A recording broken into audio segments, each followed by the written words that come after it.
Hello and welcome to the Handicapable Black Woman Throne Room. My view of humanity is a whole new tea.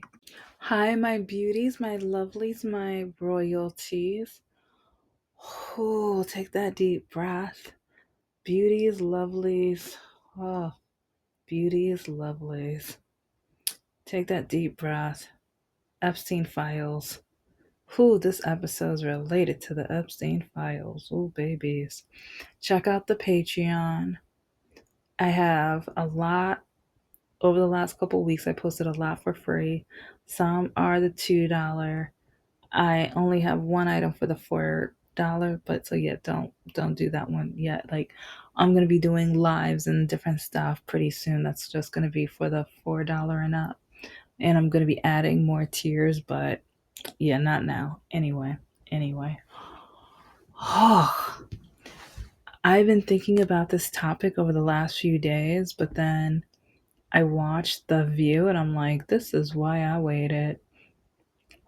And oh my gosh, I just realized, yeah, there's a part in one of my novels that I was thinking about while washing dishes. And I was like, okay, I'm going to write it down once I get upstairs. But then I had all of these topics in my head. I'm like, okay, it's like, I'm probably going to talk about this stuff again in the next week or two again because it needs to be talked about. Some people are going to say I'm getting on their nerves. I don't care. Because when we talk about men's mental health, which we need to talk about that.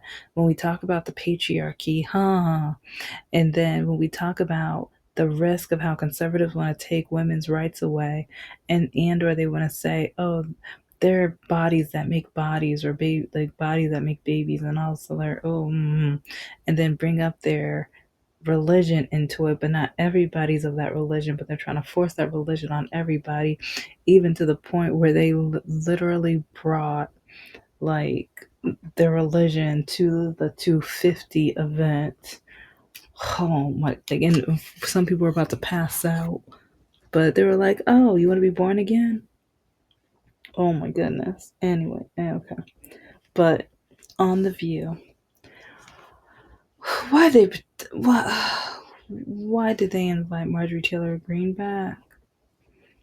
I know, like a lot of people put them down, like you don't have enough conservatives, you don't have enough people on the right, whatever. But this woman, remember what she said about like the solar beams and stuff like that? And how she was literally bullying one of the students from the mass situation up at the school and stuff like that. She, in my opinion, she is a horrible, despicable monster. She kind of reminds me of Mr. Spider's ex-wife, honestly. Yeah, but yeah.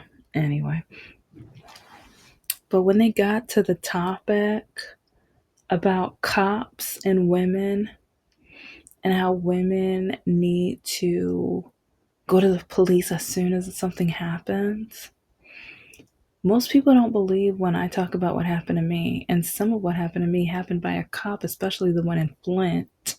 I've talked about it in many episodes. So if you don't know, catch up. Because in college, taken advantage of by the cops, been taken advantage of at job interviews. The one job interview where the guy interviews me with the door open, but once it's done, closes the door, or actually the receptionist closes the door, and then he comes around the desk and say, I hear black women are good with their mouths, and unzips and tells me to demonstrate.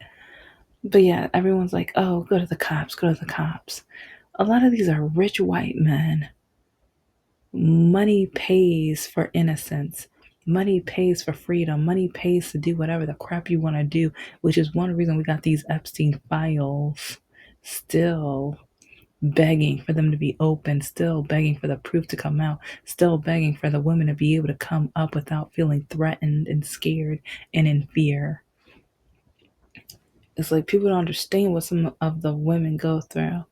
I want to say some of us, but I'm not in the, like, yeah, that's one. I'm not in that one. I've been through it a lot. The date where, and some, some people are like, why do you keep bringing up the same ones? Because those are absolutely traumatizing.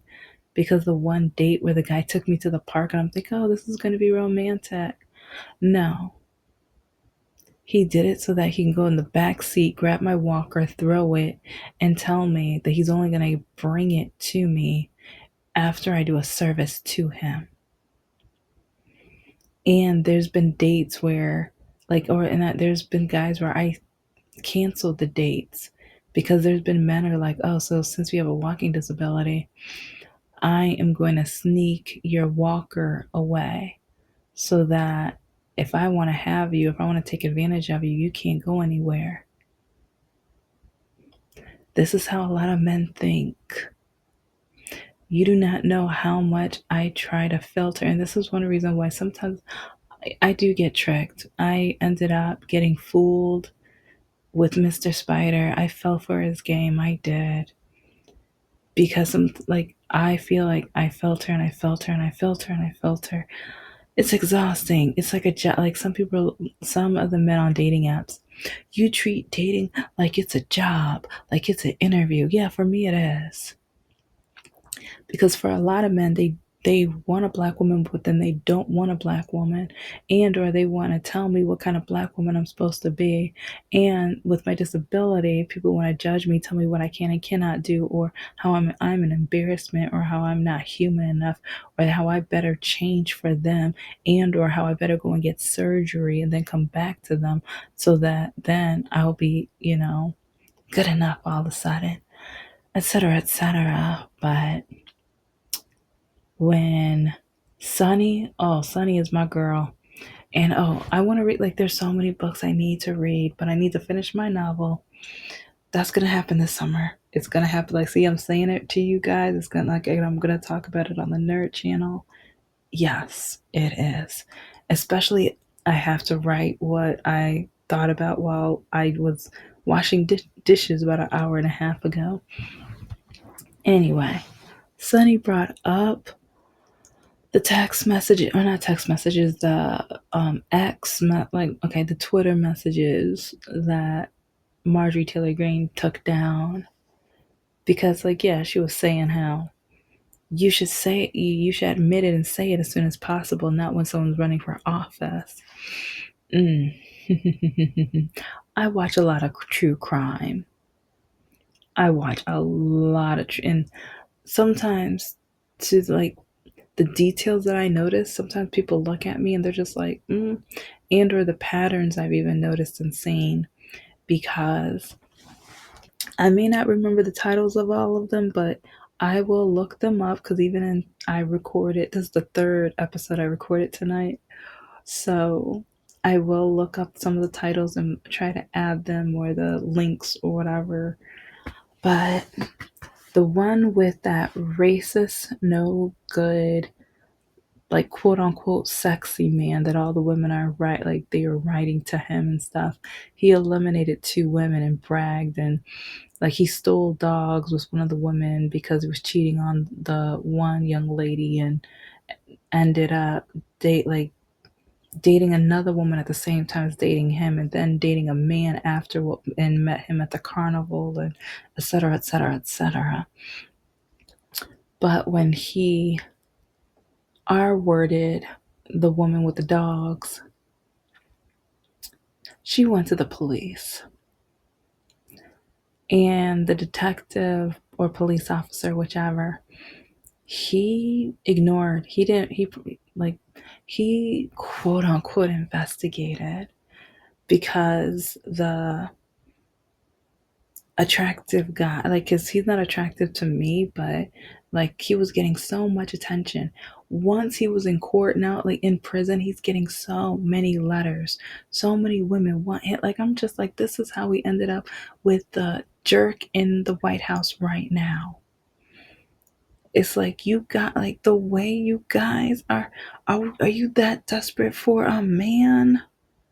Come on now. Is that the only way you can get a six-pack man to pay you attention? Is when he's locked up? Anyway, people don't like me. I don't care. Like, I don't know. It's like I'm a nice, very bubbly person, but The way humanity is acting lately, I'm speaking my truth and I don't care. But after she was R-worded, she went to the police ASAP, immediately. But she was turned away. Like, basically, she was ignored. They didn't care because they brought this jerk in. And the detective was like, "Oh, I know you didn't do this. I know you didn't do that." And he was like, "Did you do it?" "No, sir." And that was good enough. Oh, and he even brought up that he was like a personal trainer during, like, at the end of like the recording, whatever. I'm like, are you kidding me? Are you kidding? It's like, see, if if he was a black man, I wonder. I so wonder how that would have went. But there has been so many cases where women go and they file suit and they report, but then the justice system sometimes doesn't believe them, takes their time. I've talked about my situations, or at least many of them, because, yeah, I guess I'm just so dumb that I keep bumping into men that misuse me and take advantage of me and just think of me as an item, because I have witnessed so much. I have seen the depths and the evil that so many men would perform and do in order to get what they want. Yep. It's like, even when Mr. Lockakey stole my keys and hid them because he said that I hadn't performed for him in a weeks, even though he cheated on me, and I didn't want him being anywhere near me, especially in that way or whatever. And because I ended up going to his house because he threatened his life again, and he was yelling and screaming, saying he was going to punch holes in the wall, and I heard his grandmother in the background. So I was just like, you know what? It's like, I feel really bad for her. Even, yeah, his grandmother was a no good racist or whatever, but anyway. But trying to calm him down, and then I made a mistake and I had to go to the restroom, and my bag, yeah, stole my keys. Told me he would not give me my keys until, yeah. I But then Marjorie Taylor Greene's just like, you should admit it, you should say it, and blah blah blah blah blah. And they had consensual, so it, like, it doesn't sometimes, like, especially even with the P. Diddy case or whatever. Oh, that's a hot mess, what's going on with that one. But it's that's evidence, right? Like, so many people, like the jury, oh well, she acted normal on the other days. In order to stay alive, sometimes you gotta play, like, it's like I'm being an actress. I did not want to be with Mr. like Lockakey. Like, I was never gonna see him again after that taco party. But when I went to the restroom, yeah, again, yeah, there's a pattern. It's like, go to the restroom, steal. I mean, that's one reason why after that situation, I think I either took my purse everywhere, or I took my wallet out to take with me or whatever, one or the other, because I started realizing all the things he did. But yeah, he stole my social security card and other information, so that would force me to have to go back to his house. So that's how he made me be his girlfriend, because he threatened his life. And he even, with me being a Christian, he was like, you would feel like a really bad Christian. You would be scared that you're going to be looked down on, or you might not get to heaven, because God's going to feel like you didn't care about me enough and you just let me pass away. Those are the kind of things he would tell me. Yep. And then, oh yeah, there was another true crime one. There's several, but there was one case where the woman was getting a restraining order, but then she needed the police to drop it off. And she was like, okay, well, can you guys make sure you give it to him or that he's going to be escorted out or whatever, whatever. And they're like, no, we're going to put it on the door. If he doesn't come to the door, we're going to leave it on the door and that's how he'll. And I think either her or another woman ended up getting kidnapped because and I'm not trying to say the police don't do their jobs, but sometimes they don't. And that takes me back to Black Lives Matter because yeah, it's like a lot of the issues we have is the way they do their jobs and or what their positions call for or don't call for and or the racism within their practices and the process of what they think is right and wrong or who is right and wrong. So because there's been so many times where black people get called on and they were innocent and or didn't do anything and or minding their business, but since they're black they don't look like they belong and stuff like that. So but anyway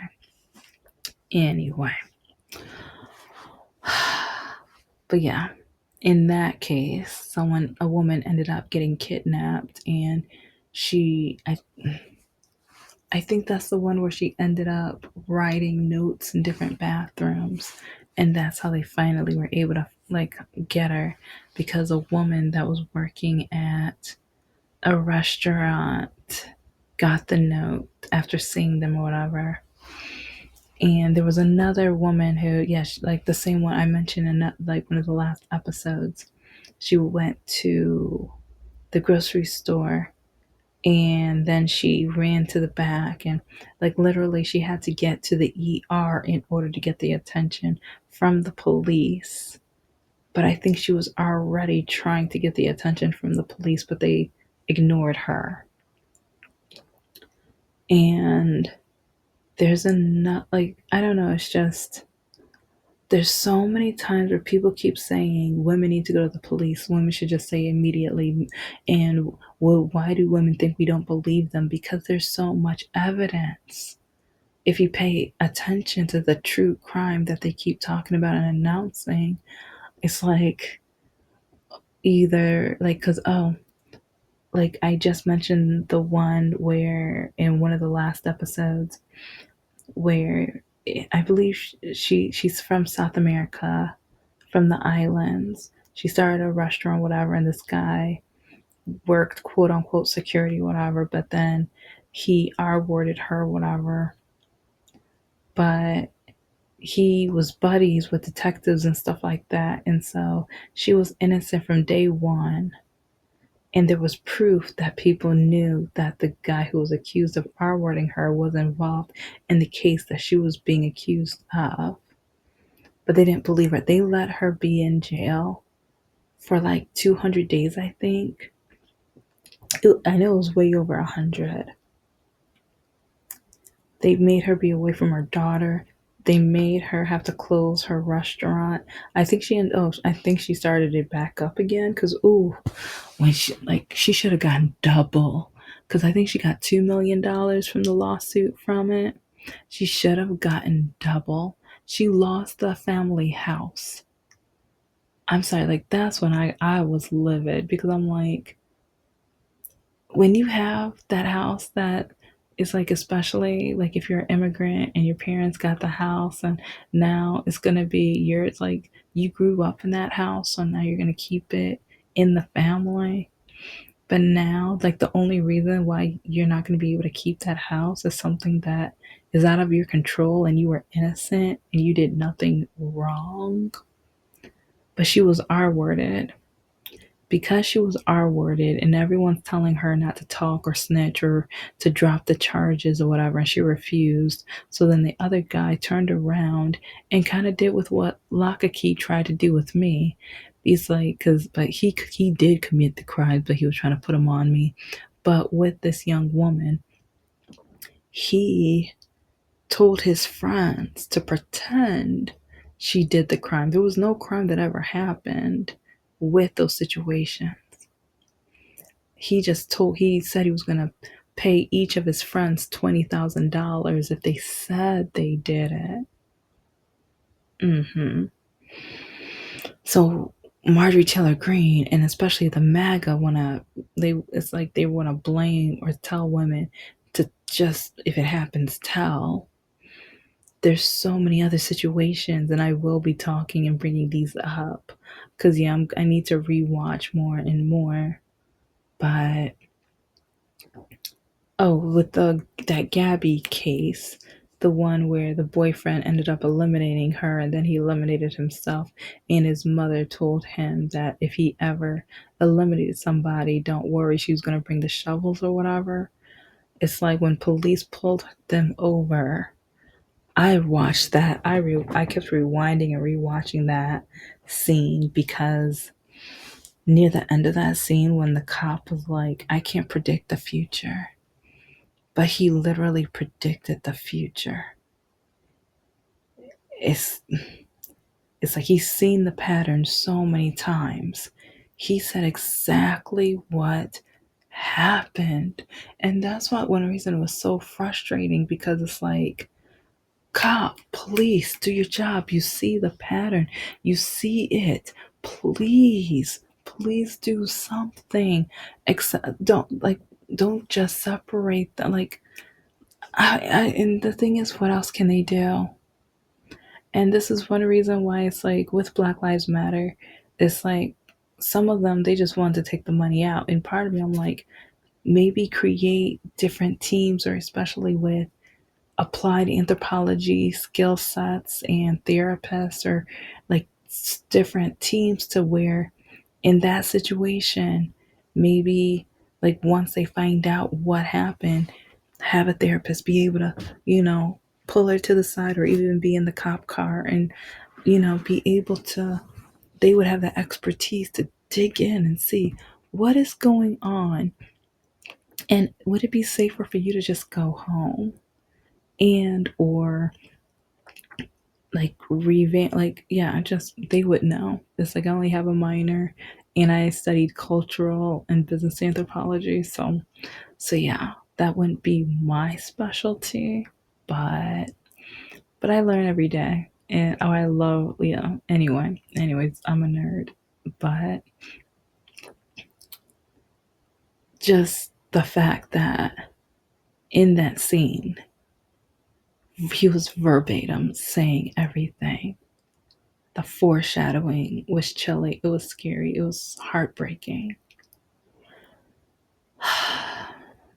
And just with a lot of what was going on with, like, and just, yeah, just today, the true crime episodes that I was watching, it was like over and over, like what happened with the cops and how they weren't listening or paying attention, and or the trials were taking forever. And so now that they're getting threatened or told to drop the case, and now they're at a point where they feel peer pressured. And when we look at the Epstein cases, some of these women, they were models, beautiful, amazing models. And now it's like in order to be in America, they were being forced and they had their passports taken away. They had part of their options, their freedom and liberty, like coming to America, but then their freedom's taken away when they get here. Really? And then some of them ended up with the Einstein citizenship. And then they, looking at the process, they're like, how the crap did I get this in like 6 months or whatever? They were like, there's like, I helped my friend. And I'm like, there's no way. But so many people want to put the blame on these women on why didn't you go to the cops? Especially if you're an immigrant. For some of these women, it's like, it's safer if I be like, They have to look at, I mean, some people are thinking about you need to save the rest of society, and sometimes, like, they gotta save themselves. They gotta watch their back. Like, because I've even learned there's sometimes where, because no one's had my back for major, like, okay, very few people have had my back. And for majority of my life, no one listened to me. So this is why I'm saying it the way I'm saying it. Because when it comes to my disability, no one listened. Everyone called me a liar. And I think that's one reason I have so much empathy with this topic. Because when people don't hear or learn or accept or be patient to listen for understanding, yeah, I get it. Because the doctor sure didn't listen to me. It's like doctors and police, like there's so many, like, teachers, yeah, I mean, so many people, like, sometimes you're gonna have someone come up to you and speak and talk, and they're not gonna care, they're not gonna listen, they're not gonna believe you. Because how often are some of these things gonna really happen? And or they're not gonna care until your life is at a point of being gone. Then a lot of times it's too late and they don't care. And or then they finally care. That's when they'll finally speak up. Because even with the Gabby case, the father was upset when one of the reporters and stuff was talking about how everyone jumped up to speak up for Gabby. But then, so, like, I think they said like 24 Native American women were missing, and no one was saying a thing about them. And he was upset about that. But then, but then he woke up and did some research and realized, oh, there's a little white privilege in this. My bad. And I'm so happy he researched it and looked at it. Because within, we have to remember America and how our police started. Our police used to be called slave catchers. They didn't care about us. If we go miss, I mean, well, they used to care about catching us because we were worth money. We were literally the capitalism. But now they want to catch us to put us in prison so then they can enslave us again.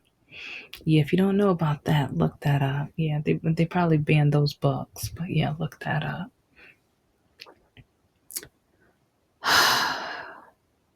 I don't know. It's just really, mm. When Marjorie Taylor Greene, like, I don't know. It's like, 'cause even the way she was defending herself, it's like, honey, boo boo, sweetie, like, okay, your privilege is showing. And she kept wanting to slide in and take a dig at Democrats, and I'm like, yeah, we're not perfect, but look, you you fought to put the orange man in office, and you were the one that was booing Biden, calling Biden a liar about taking away Medicaid and Social Security. But look at that great big bill, that ugly, stupid, ugly bill that you, like, come on, you were forced and peer pressured to vote for. Huh. So I don't know. It's like she was the one booing and all this other stuff, and then everything that Kamala and Biden warned us is happening, is going on. But yeah, now she wants to try to play hero. Now she wants to act like she's a good one. Like, I was fighting for lower gas prices and blah, blah, blah. Like, yeah, what else were you doing? What were you talking about? Black Lives Matter and Juneteenth and things like, what kind of stuff did you say? You don't want to, yeah, you don't want to repeat that stuff, do you? Do you? I'll talk about this again another time. Thank you so much for listening to the Handicapable Black Woman Throne Room. I am a woman, I am of color, and I am handicapable. But most importantly, I am human, and you're human too.